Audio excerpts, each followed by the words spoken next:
Salam alaikum. Chers amis, je tiens à remercier et à féliciter le professeur Halima Benjeloun pour tous les efforts qu'elle fait depuis très longtemps concernant le système nerveux autonome. Et c'est toujours avec un grand plaisir que de participer.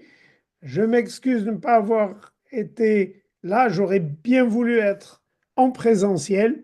En tout cas, on est là. Je suis là de tout cœur avec vous et on va parler aujourd'hui des syncopes qui sont liées à la dysautonomie.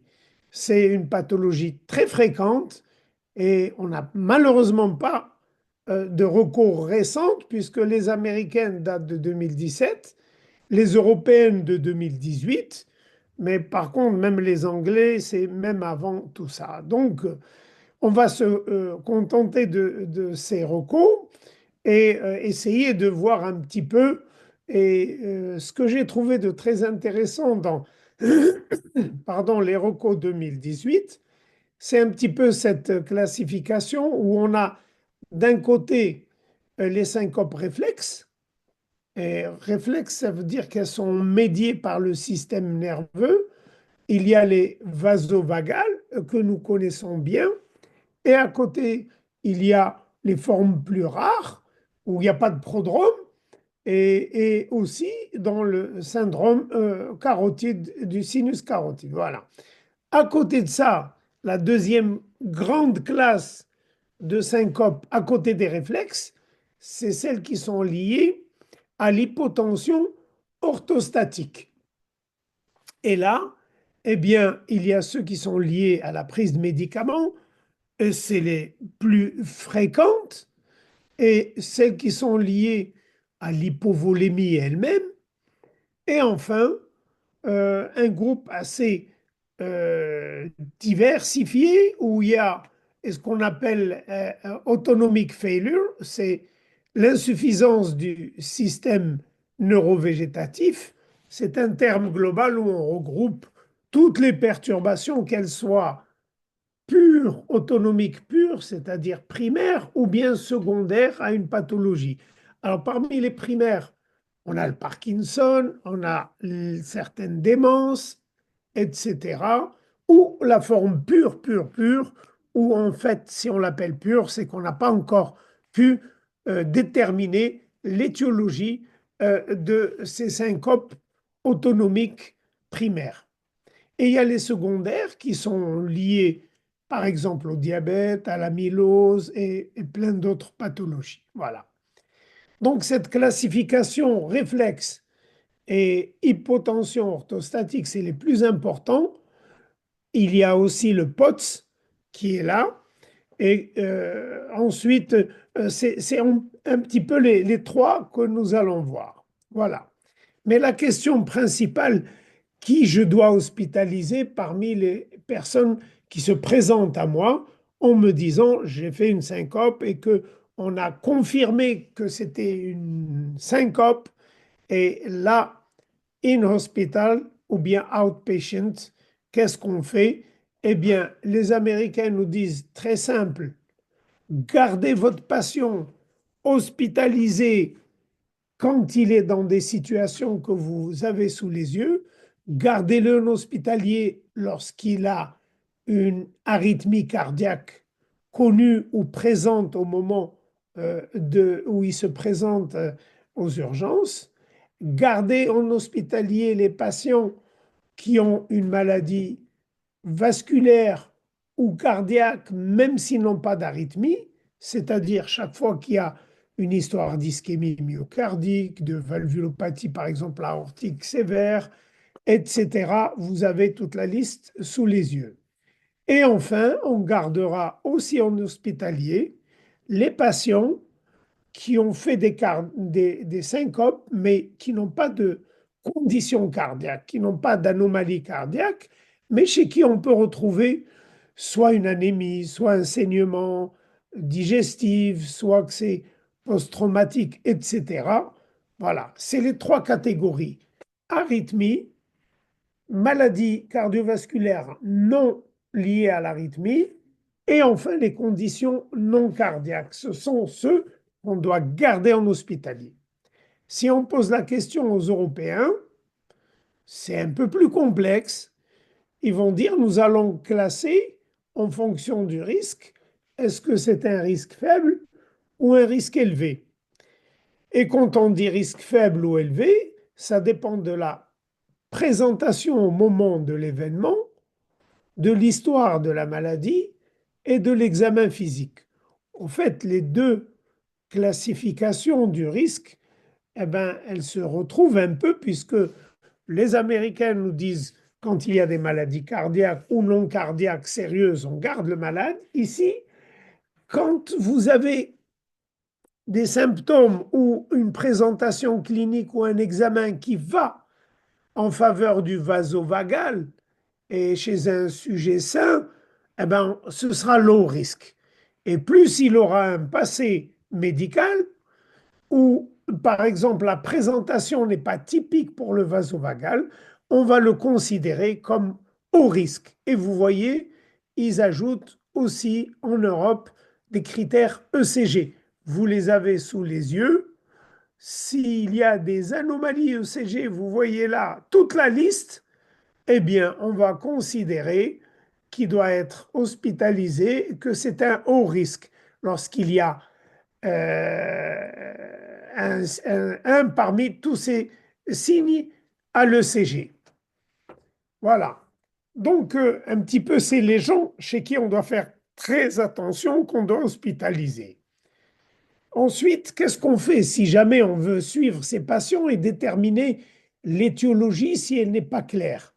Le tilt test nous aide beaucoup, puisque le tilt test, on doit le faire chaque fois qu'on suspecte ou bien une syncope réflexe, comme on a dit tout à l'heure, ou une syncope liée à une hypotension orthostatique, ou une syncope liée au POTS, postural orthostatique tachycardie syndrome, c'est le POTS, ou encore PPS. Eh ben, PPS, c'est pseudo-syncope et P, c'est psychogénique. Pseudo-syncope, c'est pas une vraie syncope, elle est d'origine psychogénique, comme diraient certains, supracorticale, c'est uniquement psychogène et on a du mal à diagnostiquer, à différencier d'une vraie syncope.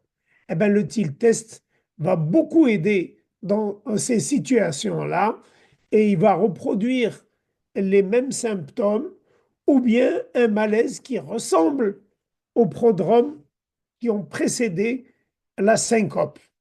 Eh bien, par contre, le TIL test, on nous le dit clairement, il n'est pas à utiliser pour l'efficacité des médicaments une fois qu'on aura commencé un traitement.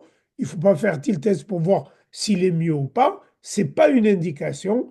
Eh bien, par contre, il est très utile pour différencier la syncope vraie d'une PPS, c'est-à-dire d'une pseudo-syncope qui est d'origine psychogène. Voilà. À côté du tilt test, vous voyez que les manœuvres de Valsalva et le deep breathing sont très importants chaque fois qu'il y a surtout une syncope d'origine hypotension orthostatique. Et c'est très important de voir si le système parasympathique va bien évoluer et est-ce qu'il répond bien? C'est les manœuvres Valsalva et le deep breathing.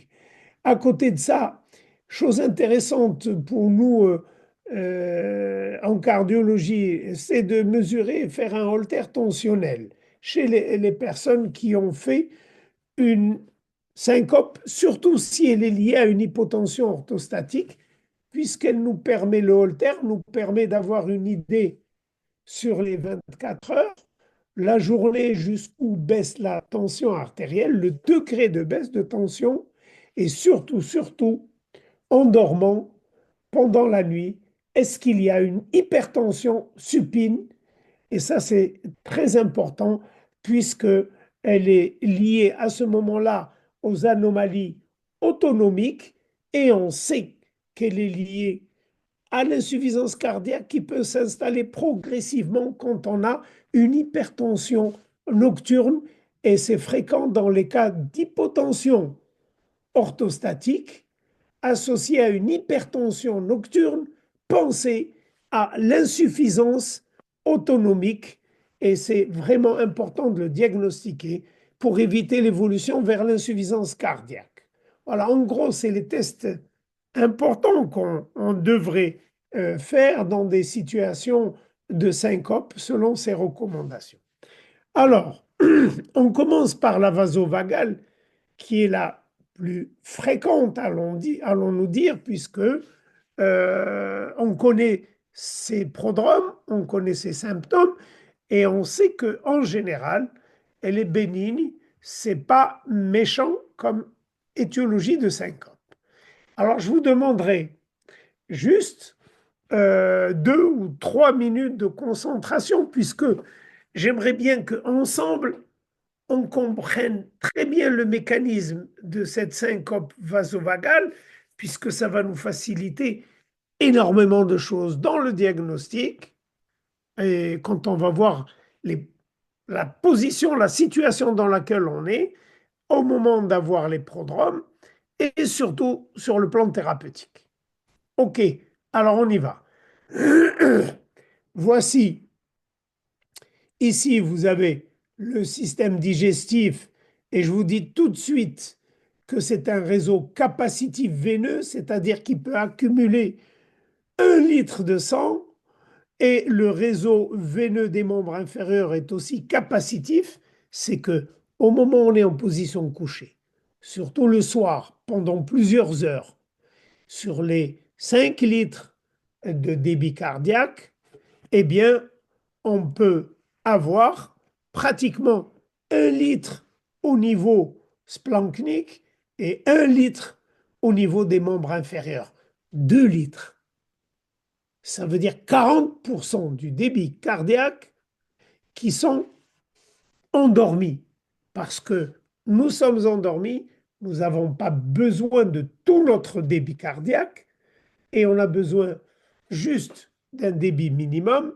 Le problème commence quand on se met debout. Quand on se met debout, eh bien, les 2 litres pratiquement descendent vers les membres inférieurs et sont dans le réseau capacitif et ne sont pas tout de suite utilisés.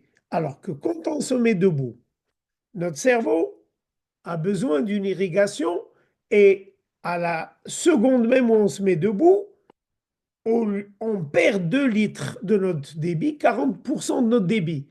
S'il n'y a pas de moyen de compensation rapide, on se met debout, on chute. Parce qu'on a perdu 2 litres, alors que la situation debout a besoin d'une pression et d'un volume plus fort pour arriver, pour amener le sang au cerveau. C'est très clair en physiologie. CO cardiac output, c'est le débit cardiaque, qui est égal au stroke volume, c'est-à-dire le volume d'éjection systolique multiplié par la fréquence cardiaque. Et si on applique cette formule à la situation se mettre debout, je perds 2 litres. Si je perds 2 litres, mon stroke volume diminue. Le volume que je vais éjecter à chaque fois est diminué. Mon débit cardiaque est diminué la première seconde où je me mets debout. Ah ben, je risque de chuter la première seconde. Heureusement, alhamdoulilah, que ce qui est bien comme réaction, c'est que directement la première seconde, quand les récepteurs, barorécepteurs et volorécepteurs sentent qu'il y a la perception qu'il y a une chute du débit et de la pression, qu'est-ce qu'ils font? Les barorécepteurs stimulent en permanence, je vous le rappelle, le parasympathique, c'est-à-dire qu'ils nous freinent, qu'ils freinent la fréquence cardiaque et qu'ils vasodilatent. Pourquoi? Parce qu'en dormant, le parasympathique est important, on n'a pas besoin de fréquence cardiaque élevée et on n'a pas besoin de vasoconstriction. Donc, en permanence, pendant notre sommeil, les barorécepteurs stimulent le parasympathique. Mais d'abord, on se met debout, On a besoin du contraire. Donc la première chose qui se passe, les barorécepteurs, qu'est-ce que ils ne stimulent plus le parasympathique. Donc déjà, ils libèrent un petit peu et la fréquence cardiaque peut remonter. Deuxièmement, la vasodilatation périphérique, tout de suite, mais tout ça, c'est pas suffisant. Donc c'est amélioré. Mais quel est le deuxième mécanisme? Et je dis bien neurogène, c'est important. C'est un mécanisme à la seconde. C'est que, justement, ces barorécepteurs, dès qu'ils ont capté qu'il y a une chute de pression et de volume, ça va activer le centre cardio-accélérateur, CCA, dans le tronc cérébral. Ce centre cardio-accélérateur, eh bien, très rapidement, comme vous le voyez à l'image, va activer le système sympathique et par le biais des ganglions paravertébraux sympathiques va activer le nœud sinusal et va augmenter la fréquence cardiaque dans les secondes qui suivent. Et ça, c'est une activation du système nerveux, je le répète, neurogène. Neurogène, c'est très important dans les secondes qui suivent. Et ça permettra d'augmenter la fréquence cardiaque et vous avez une standing tachycardie, c'est-à-dire il y a eu la chute du volume, mais on a compensé par l'augmentation de la fréquence cardiaque. Le résultat, c'est quoi? Cette hyperactivité sympathique neurogène va permettre de stabiliser la tension, garder une bonne perfusion cérébrale. Eh bien, le mécanisme, nous, on ne sent rien. Il n'y a pas de malaise, on se met debout, tout va bien. Attention, c'est que la première partie des mécanismes. Qu'est-ce qui se passe juste après? Eh bien, regardez, le centre cardio-accélérateur, en plus du neurogène d'activer le cœur, va stimuler au niveau des surrénales tout ce qui est norépinéphrine, adrénaline, et la norépinéphrine va mettre quelques minutes à être libérée et à faire une vasoconstriction veineuse, aussi bien des membres inférieurs qu'au niveau splanchnique. Alors c'est très important puisque après les premières secondes ou minutes où on a la décharge adrénergique et au niveau neurogène, la réponse neurogène, dans les minutes qui suivent, il doit y avoir une réponse qui va être humorale, qui va être médiée par le sang et qui va donner une vénoconstriction des membres inférieurs et aussi bien au niveau splanchnique, en sachant qu'il y a aussi tout ce qui est innervation qui va périphérique. Donc, ils vont céder aussi bien l'innervation périphérique que la libération de norépinéphrine vont céder pour donner une vasoconstriction et ces 2 litres que nous avions perdus vont permettre de revenir. Voici le problème de la syncope. Maintenant, parlons de syncope. Qu'est-ce qui se passe si la réponse périphérique, qu'elle soit neurogène ou qu'elle soit humorale, est retardée ou absente? La réponse neurogène cardiaque qui s'est faite dans la première minute ou les premières secondes, elle va se dissiper. Et si on a perdu l'activation périphérique sympathique, eh bien, une fois que l'action centrale rapide neurogène va se dissiper en quelques minutes, qu'est-ce qu'il va y avoir? Eh bien, la fréquence cardiaque qui avait augmenté, qui a permis de maintenir le débit, va rebaisser après quelques minutes ou secondes. Et puis, qu'est-ce qu'on se retrouve si on n'a pas de réponse neurogène ou humorale périphérique? Eh bien, le stroke volume reste bas. Et s'il reste bas, eh bien, on perd connaissance. C'est VVS, vaso, vagal, syncope. C'est l'absence de réponse périphérique qui est le plus souvent responsable de cette syncope vasovagale. En plus, ça survient quand? Ça survient plus, la syncope vasovagale survient plus quand on a, par exemple, une hypovolémie, parce qu'on a déjà eu une diarrhée, par exemple, et puis on se lève le matin et puis paf, on tombe, puisque le stroke volume est encore plus bas. Ça arrive quand on a des douleurs, parfois abdominales, parce qu'au moment de la douleur, on active aussi le parasympathique avec la pression et on ralentit la fréquence cardiaque. Pof, on tombe. Donc, les circonstances de la syncope vasovagale, c'est un petit peu ça. C'est cette anomalie du périphérique sympathique, mais aussi souvent dans des conditions soit d'hypovolémie, soit de douleur, soit d'émotion. Parce que l'émotion peut également agir en aggravant la baisse du débit cardiaque. Voilà. Et il y a sur le plan physiopathologique deux phénotypes. Il y a ceux qui sont avec une fréquence, avec pardon, une tension artérielle systolique basse, et il y a ceux qui ont une tension systolique normale. Voilà. Donc, en gros, c'est ça. Et qu'est-ce qu'il faut faire dans la syncope vasovagale? Au fait, on est un petit peu limité sur le plan thérapeutique, mais ce qu'on peut dire, la chose sur laquelle tout le monde est d'accord, eh bien, c'est de faire une éducation des facteurs qui déclenchent. Si on a une diarrhée, on sait qu'on risque d'avoir ça. Si on a mal, on sait qu'on risque d'avoir une syncope. Les gens qui ont vécu, expérimenté cette syncope vont faire le nécessaire et vont être éduqués. C'est très important, l'éducation des facteurs déclenchants pour éviter d'autres syncopes. On pourra en reparler.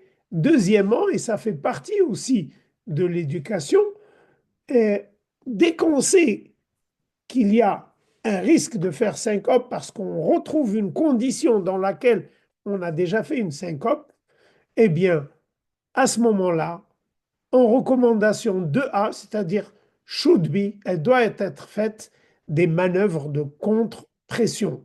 Ça veut dire quoi?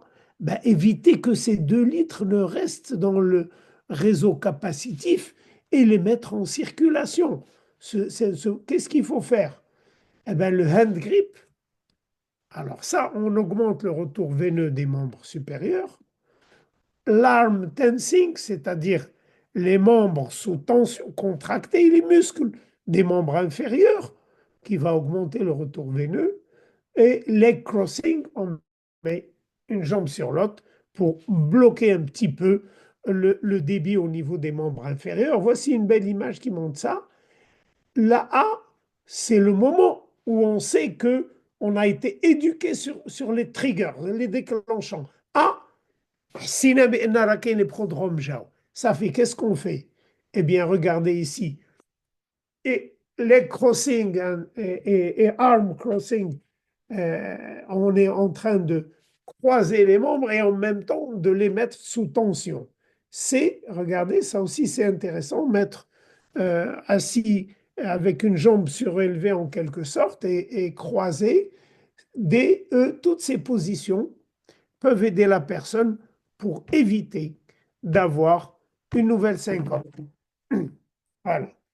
Bon, à côté de ça, eh bien, ces manœuvres vont permettre de réduire ce volume capacitif au niveau périphérique. Si ça ne suffit pas, la midodrine est un très bon médicament, puisque la midodrine, c'est un alpha-agoniste périphérique. Il va stimuler la vasoconstriction périphérique des membres inférieurs, ce qui va beaucoup aider le retour veineux. Au lieu qu'une petite réponse, une grande réponse, ça permet d'augmenter le retour veineux.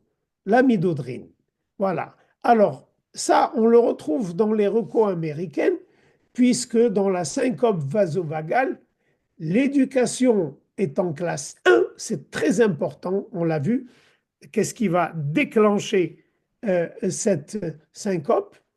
Et ensuite, les manœuvres de contre-pression, je vous les ai montrées, classe 2A.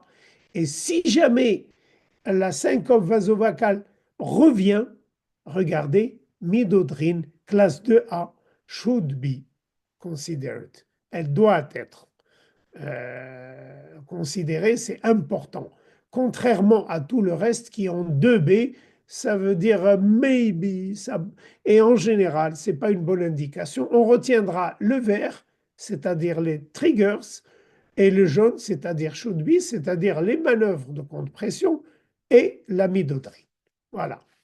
Si on voit les Européens, qu'est-ce qu'ils disent? Regardez, c'est un peu différent parce que eux, on ne retrouve pas la midodrine dans leurs recommandations. Éducation, ça oui, classe 1. Mais si elle revient et qu'elle est sévère, si la personne a des prodromes, c'est logique. Si elle sent que ça va venir, eh bien, manœuvre de contre-pression. C'est logique, en 2A, et comme les Américains. Mais à aucun moment, ils nous disent midodrine, elle est classée en 2B, c'est-à-dire plutôt non. Voilà. Et regardez, j'ai bien aimé ça, c'est que les jeunes, c'est là, les personnes âgées, c'est là, c'est-à-dire que les jeunes ont surtout un phénotype low blood pressure, la pression basse, et là, c'est surtout ces manœuvres qui sont importantes pour les jeunes. Par contre, les personnes plus âgées, et là, ils disent jeunes et âgés, ben, ils parlent de 40 et moins de 40 et plus de 40. Et plus on avance dans l'âge, eh ben, si la personne est, par exemple, hypertendue, il faut réduire ou arrêter les médicaments qui font chuter la tension et regarder si jamais c'est le cardio-inhibition, c'est-à-dire la réponse rapide du cerveau vers le cœur qui est altérée, pacing. Eh bien, le pacing, c'est-à-dire, eh ben, on va faire un pacemaker. C'est pour les personnes de plus de 60 ans et qui ont des syncopes où on aura prouvé qu'il y aura des pauses cardiaques. Et je vous montre un petit peu ce que dit l'EROCO européenne. Quand est-ce qu'on va mettre un pacemaker, indication du pacing dans la syncope réflexe? Eh bien, quand on a des asystolies spontanées ou induites par un test, un tilt test, à ce moment-là, il faut pacer contrairement aux syncopes qui ne sont pas documentées. C'est pas parce qu'il a fait une syncope qu'on va placer un pacemaker si on n'a pas de preuves. Je crois que le message est très clair. Donc, on avance. Juste pour dire deux mots sur la midodrine, puisqu'elle est recommandée chez les Américains, elle ne l'est pas dans la syncope réflexe fortement recommandée en Europe. Mais regardez, c'est très intéressant. La midodrine, eh ben, elle se transforme en desglimidodrine une fois qu'elle est consommée. Et par la suite, c'est desglimidodrine va permettre, va permettre une vasoconstriction par l'effet alpha-agoniste périphérique. Ça va augmenter le retour veineux et il y a 5 essais cliniques qui ont parlé de ça et ça réduit de 40% ou 43% la récurrence des syncopes réflexes à réserver pour les cas qui sont récurrents, qui ne répondent pas aux manœuvres chez le jeune. Et voilà, ça c'est intéressant. L'amidodrine a été utilisée beaucoup chez les astronautes. Pourquoi? Parce que les astronautes, je reviens sur ça. La particularité des astronautes, c'est que quand ils restent dans l'espace très longtemps, leur capacité de retour veineux, de vasoconstriction périphérique, Kateria, puisque pendant plusieurs mois, ils n'ont pas besoin de vasoconstriction périphérique parce qu'il n'y a pas de pesanteur et il n'y a pas cette gravité. Donc, ils n'en ont pas besoin. Tout ce réflexe de vasoconstriction, Kimchi, quand ils retournent sur Terre et qu'ils ont besoin de cette vénoconstriction, Makinesh, et pendant des mois, ils sont très mal, ils se mettent debout, ils ont une syncope, les astronautes. C'est pour ça que les astronautes, eh bien, pour regarder contre-mesure, contre post-flight orthostatique hypotension, midodrine. Ils utilisent la midodrine et ça va beaucoup les aider. Voilà. En résumé, pour la syncope vasovagale, eh ben, il faut réassurer les manœuvres de contre-pression, la midodrine. Ça, c'est 2B, c'est pas fortement indiqué. Et surtout, si la personne n'a pas fait de syncope dans l'année qui précède, pas la peine d'aller vers les médicaments. Voilà, donc c'est un petit peu ça. Les Européens, qu'est-ce qu'ils nous disent?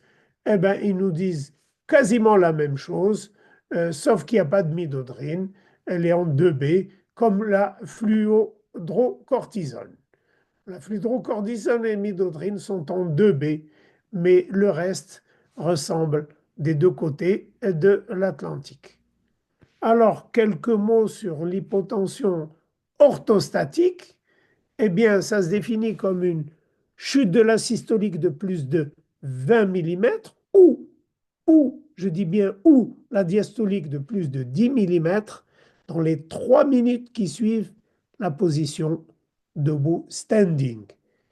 L'autre définition qui fait partie intégrante, c'est toute personne qui, en se mettant debout, a une pression artérielle systolique à moins de 90 mm de mercure. Chaque fois qu'une personne en position debout a une tension à moins de 90, ça définit également l'hypotension orthostatique.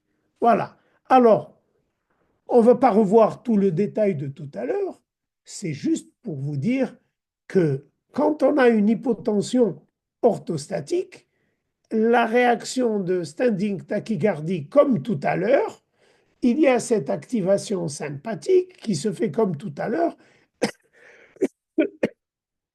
Pardon, la différence, eh bien, c'est que le système périphérique aussi est altéré, aussi bien le central, il y a une dénervation autonomique centrale et périphérique qui aboutit à une hypotension orthostatique avec un mauvais retour veineux et là aussi, comme tout à l'heure, aggravé. Dans cette situation, en vert, recommandation classe 1, eh bien, il faut absolument consommer plus d'eau, les manœuvres de contre-pression, midodrine et droxydopa, qui est, regardez, la droxydropa va activer la formation de norépinéphrine, qui est un puissant vasoconstricteur artériel. C'est très important. La prise en charge, et regardez, là, la différence, c'est que ici, on nous dit il faut les manœuvres de compression, il faut la midodrine. Les Américains disent aussi droxydopa, fludrocortisone et augmenter la consommation de sel et d'eau. Voilà. Les Européens, eh bien, c'est pratiquement la même chose. La seule fois où ici on nous dit midodrine, oui, et fludrocortisone, oui. Donc là où tout le monde est d'accord, Européens, Américains, midodrine, fludrocortisone, dans la syncope avec hypotension orthostatique. Je vais terminer par ça, puisque ça reprend un petit peu les médicaments qu'on vient de dire et les manœuvres quand il y a une syncope orthostatique. Voilà. Et intéressant, c'est le head up tilt sleeping. Ces gens-là doivent dormir avec un lit surélevé à peu près à 10% d'angle. Un mot pour terminer sur le POTS, juste pour dire que la définition du POTS, je vous le rappelle, c'est des symptômes en se mettant debout, palpitations, faiblesse, brouillard devant les yeux, mais surtout la vraie définition, augmentation de la fréquence cardiaque de base de plus de 30 battements par minute quand on passe de la position supine à la position standing. Et pas d'hypotension orthostatique. Voilà, c'est ça la différence avec l'hypotension orthostatique. Et voilà, la physiopathologie, elle est assez complexe. Il y a de l'hypovolémie, de la dénervation autonomique, de l'hyperadrénergie, des conditionnements, hypervigilance, etc. Je termine le dernier mot parce que là, c'est trop complexe. On ne pourra pas rentrer dans le détail des anomalies autonomiques périphériques seules. Et là, je laisserai ce chapitre pour une autre fois et je termine avec ma conclusion. Si vous arrivez à lire ce chiffre-là, est-ce que quelqu'un peut dire qu'est-ce que c'est ce chiffre? Eh bien, c'est 1997. Ça fait 27 ans, je pense, 27 ans, pour la première fois, j'ai été invité avec Madame Benjeloun pour parler du SNA à une époque, 27 ans, à une époque où les gens ne connaissaient pas carrément le rôle du système nerveux autonomique et qu'il était vraiment dérisoire. Et je me rappelle très bien avoir présenté en présence de Kouglan, qui est un initiateur de ce syndrome aux États-Unis, qui est lié à Madame Benjeloun. Et j'ai retrouvé une diapo de 1997 où elle m'avait demandé de parler de réflexe de Bézold-Jarisch. Voilà. Et cette diapo, je l'avais fait en 1997 avec Halima. Longue vie à nous tous, longue vie au syndrome et toutes les pathologies dysautonomiques et qu'on arrive à mieux les prendre en charge. Et encore une fois, merci Halima pour tout le boulot que tu fais.